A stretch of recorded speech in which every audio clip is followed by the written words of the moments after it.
Heboh Malaysia digilas Lebanon, tapi malah sok ngehina Indonesia ditahan imbang Laos. Di saat timnas Indonesia U23 berjuang mati-matian dan harus puas berbagi angka dengan Laos, di saat yang sama, rival abadi kita, timnas Malaysia U23, justru menelan pil pahit kekalahan telak dari Lebanon. Tapi anehnya, justru dari sana muncul gelombang komentar miring dari publik Malaysia yang seolah lupa diri dan pura-pura linglung dengan nasib timnas mereka sendiri. Kepada Bapak Gerard Van den Berg nih, saya izin bertanya. Ini kita lawan Laos apa Mali, Pak? Apa lawan Jepang ini, Pak, kita, Pak? Kok bisa-bisanya struggling gitu lawan Laos? Kenapa sih? Karena pasalnya full time. Timnas Indonesia U23 ditahan imbang oleh Lengkoas di kandang sendiri. Ho ho. Abang-abang yang main kelayakan Piala Dunia, tutorial gol ada di sini ya.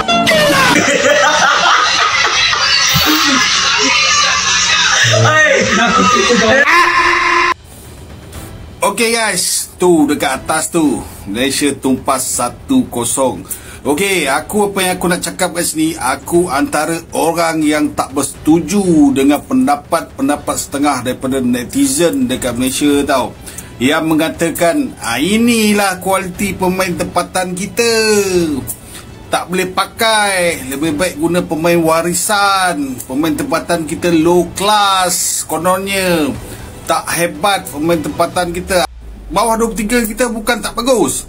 Yang tak bagus kan ni pengurusan yang menukar ideologi ni sebenarnya. Kau pergi letak pemain kebangsaan bawah 23 tahun yang bawa nama negara, yang bawa bendera negara dengan pemain-pemain kebanyakan daripada Liga Semi Pro. Dah kenapa?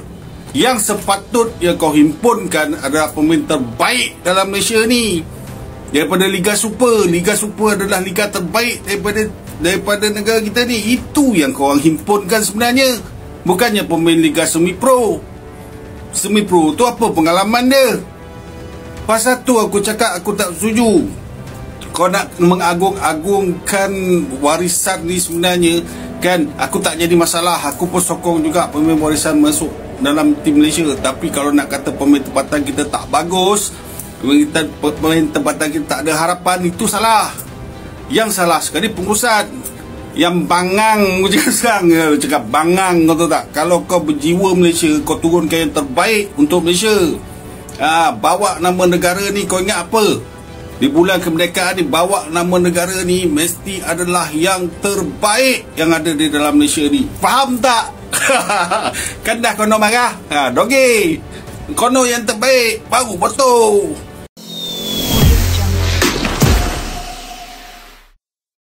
Ada apa ini sebenarnya? Siapa yang sebenarnya patut dihina dan siapa yang patut diberi semangat?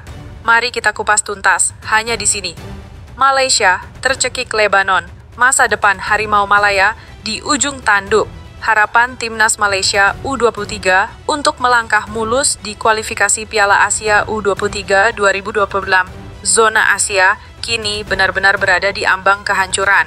Skuad muda Harimau Malaya yang digadang-gadang sebagai generasi emas penerus justru tumbang secara menyakitkan 0-1 dari Lebanon U23 di laga perdana grup. Kekalahan ini bukan sekadar hasil minor biasa, melainkan sebuah tamparan keras yang langsung memantik kritik pedas dari berbagai penjuru, termasuk dari legenda sepak bola negeri jiran sendiri, Safe Sali. Bagaimana mungkin tim yang katanya sudah jauh lebih maju justru takluk di tangan tim yang secara peringkat FIFA jauh di bawah mereka? Jangan lewatkan analisis mendalam kami tentang bagaimana kekalahan ini bisa menjadi awal dari kehancuran impian Malaysia di kancah Asia. Safe Sali bongkar borok Malaysia. Kita belum belajar apa-apa. Legenda timnas Malaysia Safe Sali tak bisa lagi menyembunyikan kekecewaannya menyaksikan performa anak-anak muda negaranya. Dengan nada yang campur aduk antara sedih dan marah, Safe Sali mengungkapkan bahwa kekalahan dari Lebanon adalah alarm keras yang seharusnya membangunkan semua pihak. Seharusnya inilah generasi yang dipersiapkan untuk masa depan. Tetapi yang kita lihat di lapangan, mereka gugup, banyak salah umpan, dan tidak percaya diri menghadapi Lebanon. Padahal Lebanon bukan Jepang atau Korea Selatan, kata Safe Sali saat diwawancarai media Malaysia. Pernyataan ini bukan sekadar kritikan biasa, melainkan sebuah pengakuan pahit yang mencerminkan kondisi sepak bola Malaysia saat ini. Apa sebenarnya yang membuat Safes Ali begitu geram? Simak selengkapnya hanya di sini, kami akan mengungkap semua kebenarannya. Kegagalan klasik Malaysia terungkap, mental rapuh, persiapan minim.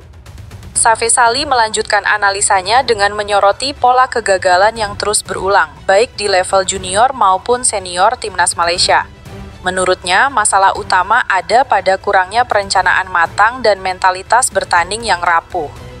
Kita belum belajar apa-apa dari kekalahan sebelumnya. Vietnam sudah jauh, Indonesia makin meningkat. Sementara, kita masih mencari-cari alasan, ujarnya tajam. Pernyataan ini bak pisau tajam yang menusuk jantung harapan publik Malaysia. Mengapa mereka selalu gagal belajar dari kesalahan? Apakah ini pertanda bahwa sepak bola Malaysia sudah ketinggalan jauh dari tetangga-tetangganya? Dapatkan jawaban tuntasnya dalam ulasan eksklusif kami yang akan membuat Anda berpikir ulang tentang peta kekuatan sepak bola Asia Tenggara. Pelatih Malaysia akui fakta pahit. Persiapan kami minim. Di tengah badai kritik yang menerjang, pelatih Malaysia U23 Nafuzi Zain tidak bisa lagi mengelak. Dalam konferensi pers pasca pertandingan, ia mengakui bahwa timnya datang ke turnamen ini tanpa persiapan ideal. Jujur, kami kekurangan waktu. Beberapa pemain inti baru bergabung dalam hitungan hari. Belum sepenuhnya beradaptasi dengan sistem yang saya inginkan, kata Nafuzi. Pengakuan ini bukan alasan, melainkan sebuah fakta pahit yang harus ditelan oleh para penggemar Harimau Malaya. Namun, apakah hanya persiapan minim yang menjadi penyebab kekalahan? Nafuzi juga menyinggung faktor mental pemain yang grogi di lapangan. Apakah ini berarti masalah sepak bola Malaysia lebih kompleks dari yang kita kira? Mari kita telusuri lebih dalam di ini. Indonesia U23 berjuang heroik ditahan imbang Laos. Wasit jadi biang kerok. Beralih ke Sidoarjo, timnas Indonesia U23 di bawah asuhan pelatih asal Belanda Gerard van den Berg justru mendapat hasil mengecewakan meski tampil menyerang sepanjang pertandingan. Sejak menit awal, Kadek Arel dan Jean Raven tampil agresif menekan pertahanan Laos.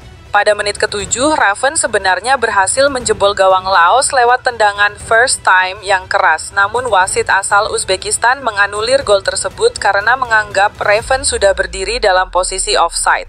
Sebuah keputusan yang sangat kontroversial dan bisa saja mengubah jalannya pertandingan. Kalau gol itu disahkan, jalannya pertandingan akan berbeda.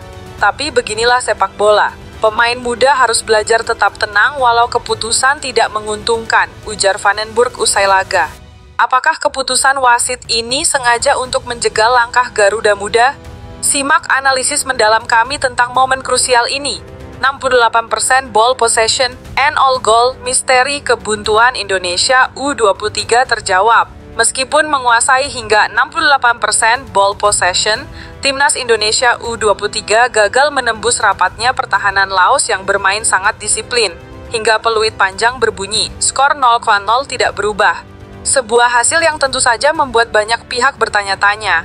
Mengapa dominasi seperti itu tidak bisa dikonversi menjadi gol? Apakah ini masalah finishing, ataukah ada faktor lain yang membuat Garuda Muda kesulitan? Banyak peluang terbuang, kata Van den Berg mengakui bahwa timnya harus segera memperbaiki efektivitas serangan. Misteri di balik kebuntuan ini akan kami bedah tuntas, lengkap dengan analisis statistik dan pandangan ahli. Jangan lewatkan setiap detiknya, karena ini akan membuka mata Anda. Jalan terjal menuju Arab Saudi. Indonesia harus segera bangkit. Hasil imbang ini membuat Indonesia baru mengoleksi 1 poin. Di grup ini, Garuda Muda masih harus berhadapan dengan Makau dan lawan terberat, Korea Selatan. Van den Berg menegaskan timnya harus segera bangkit. Kami tidak boleh kehilangan poin lagi. Makau harus dikalahkan dan menghadapi Korea Selatan kami harus berani. Target kami tetap lolos ke Piala Asia U23 2026 di Arab Saudi, tegasnya. Pernyataan ini menunjukkan tekad baja Garuda Muda. Namun, apakah mereka mampu mengatasi tekanan dan mengamankan tiket ke putaran final? Bagaimana strategi Van den Berg untuk menghadapi Makau dan Korea Selatan? Saksikan pembahasan lengkapnya dan bersiaplah untuk terpukau dengan semangat juang timnas Indonesia U23. Malaysia kini terjepit. Akankah Harimau Malaya gagal lolos? Sementara Indonesia masih memiliki harapan besar, nasib Malaysia kini justru terjepit. Jika kembali gagal menang pada laga kedua, Harimau Malaya terancam tidak lolos ke putaran final. Kekalahan dari Lebanon sudah membuat mental tim sedikit terguncang dan tekanan kini semakin besar. Publik Malaysia tentu sangat khawatir. Bagaimana tidak, di saat rival mereka terus berbenah dan menunjukkan peningkatan, Malaysia justru terus berkutat dengan masalah yang sama. Apakah ini pertanda bahwa Malaysia akan menjadi pecundang di kualifikasi kali ini? Mari kita analisis peluang mereka dan lihat apakah ada secercah harapan bagi Harimau Malaya. Rivalitas ASEAN memanas. Siapa yang sebenarnya pantas dihina? Hasil yang berbeda antara Malaysia dan Indonesia kembali memanaskan rivalitas kedua negara di level kelompok umur. Publik sepak bola Indonesia menyambut imbang lawan Laos dengan nada optimistis karena Garuda Muda masih punya peluang besar lolos, apalagi setelah melihat perjuangan heroik mereka. Sebaliknya, publik Malaysia justru gelisah. Media-media negeri jiran menyoroti lemahnya persiapan dan menilai masa depan sepak bola mereka semakin suram bila generasi muda terus tertinggal. Indonesia punya proyek besar dengan pelatih Eropa, sementara kita masih berkutat dengan masalah klasik, persiapan singkat, dan mental rapuh, tulis salah satu kolumnis olahraga Malaysia. Pertanyaan besarnya adalah, mengapa mereka justru sibuk menghina Indonesia yang berjuang, padahal tim mereka sendiri sedang terpuruk? Ini adalah ironi yang tak bisa dimaafkan. Fokus Garuda Muda, dukungan supporter jadi pendorong semangat. Meski gagal menang, pemain Indonesia tetap mendapat dukungan penuh dari supporter. Can semangat Garuda Muda bangkit menggema di tribun usai laga. Sebuah tanda bahwa publik tanah air masih percaya pada tim ini dan bahwa semangat juang mereka tak pernah padam. Dukungan inilah yang akan menjadi pendorong utama bagi Kadek Arel, Jean Raven, dan kawan-kawan untuk bangkit di pertandingan berikutnya. Bandingkan dengan Malaysia yang justru dihujani kritik tajam dari berbagai pihak. Siapa yang mentalnya lebih kuat? Siapa yang lebih pantas untuk melaju? Jawabannya ada di tangan kita semua, para pecinta sepak bola Indonesia. Mari terus berikan dukungan terbaik untuk Garuda Muda, karena perjuangan mereka belum berakhir. Jangan sampai ketinggalan video kami selanjutnya untuk update terbaru seputar kualifikasi Piala Asia U23 2026. Sampai jumpa.